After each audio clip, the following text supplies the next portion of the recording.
নতুন নতুন বিয়ে করলে বউয়ের সাথে সবারই রোমান্স করতে একটু বেশি মন চায়। আমিও তাই করতেছিলাম। বিয়ে করছি 1 সপ্তাহ হইছে। গতকাল শ্বশুর বাড়িতে গেছি। 3 দিন শ্বশুর বাড়ি থাকতে হবে।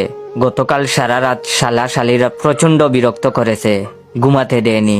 একটু পরপরই শালি এসে দরজায় নক করে বলে, দুলাভাই চা খাবেন, বার্গার খাবেন, এই খাবেন সেই খাবেন বলে আমার মাথাটা খারাপ করে দিয়েছিল। এদিকে শালাবাবু আমার পাশে বসে তার খতনা কাহিনী শোনাচ্ছে। কোন স্টাইলে কান্না করছে, কেমনে হাঁটা চলা করছে, কেমনে ঘুমাইছে, আর কি কি করছে একেবারে A to Z পর্যন্ত বলেছে। রাত 3:30 বাজিয়ে ফেলছে। ওইদিকে আমার উনি আরামসে লম্বা একটা ঘুম দিছেন, মাইনকার চিপায় আমাকে রেখে। না পারতেছি কিছু বলতে, না পারতেছি সহ্য করতে। যাক, 3:40 শালাবাবুর কাহিনী বলা শেষ হইছে। শালারে রুমে থেকে বের করে দরজা বন্ধ করে ঘুমাতে গেছি। ঘুমটা আসতেই বউ ডাকাডাকি শুরু করে দিছে।